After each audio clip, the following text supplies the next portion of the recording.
சபரிமலை ஐயப்பன் 18 படி பூஜை. இதன் யாத்திரை ஒரு சாதாரண தரிசனம் அல்ல. அது ஒரு மனிதன் தன்னை வென்று தெய்வத்தை அடையும் ஆன்மீக பயணமாமது. அந்த பயணத்தின் உச்சம் 18 புனித படிகளை ஏறி ஐயப்பனை தரிசிப்பதே. இதன் விரதமும் படியேற்றத்தின் மகிமையும்.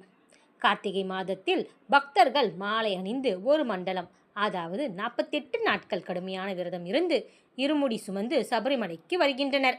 அந்த 18 படிகளை ஏறும் பொழுது அது வெறும் உடல் ஏற்றம் அல்ல, அது ஒரு உள்ளத்தின் உயர்வு.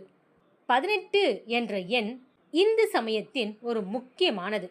மகாபாரத போரும் 18 நாட்கள், இராமாயண போர் பாரம்பரியத்தின் குறிப்புகளான நீண்ட காலம் 18 மாதங்களா, அது ஒரு ஐதீகம். 18 மாதங்கள், பகவத்கீதை 18 அத்தியாயங்கள், சபரிமலை சுற்றிய மலைகளும் 18. இந்த 18 என்பது முழுமையின் அடையாளம் என்ன? 18 ஆயுதங்களின் அடையாளம். ஐயப்பன் மகிஷியை வதம் செய்த பொழுது பயன்படுத்தியதாக கூறப்படும் 18 ஆயுதங்களின் அடையாளமாகவே இந்த 18 படிகள் அமைந்துள்ளது.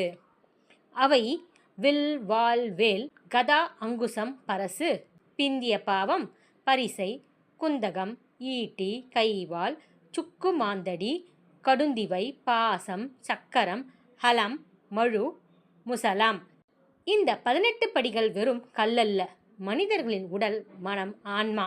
5 இயந்திரங்கள்: கண், காது, மூக்கு, நாக்கு, தோல். இதன் 5 புலன்கள் என்ன? பார்த்தல், கேட்டல், மனம், உணர்த்தல், ருசித்தல், தொடுதல். 5 கோஷங்கள்: அன்னமய கோஷம், பிராணமய கோஷம், மனோமய கோஷம், விஞ்ஞானமய கோஷம், ஆனந்தமய கோஷம். இதன் 3 குணங்கள்: சத்வம், ரஜஸ், தமஸ். 18 சக்திகளையும் கட்டுப்படுத்தி தன்னை சுத்தப்படுத்தி கொண்டதுதான் ஐயப்பனின் அடையாளம்.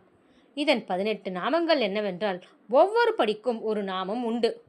குளத்தூர் பாலன், ஆரியங்காவு அனந்தரூபன், எரிமேலி ஏழப்பங்காளன், 5 மலை தேவன், ஐங்கரன் சோதரன், கலியுக வரதன், கருணாகர தேவன், சத்திய பரிபாலன், சர்க்குணசீலன், சபரிமலை வாசன், வீரமணி கண்டன், விண்ணவர் தேவன், மோகினி பாலன், சாந்த சுரூபன், சர்க்குணநாதன், நற்குண கொழுந்தன், உத்தமர் வேதன், உத்தமர் வேன், ஸ்ரீ ஐயப்பன்.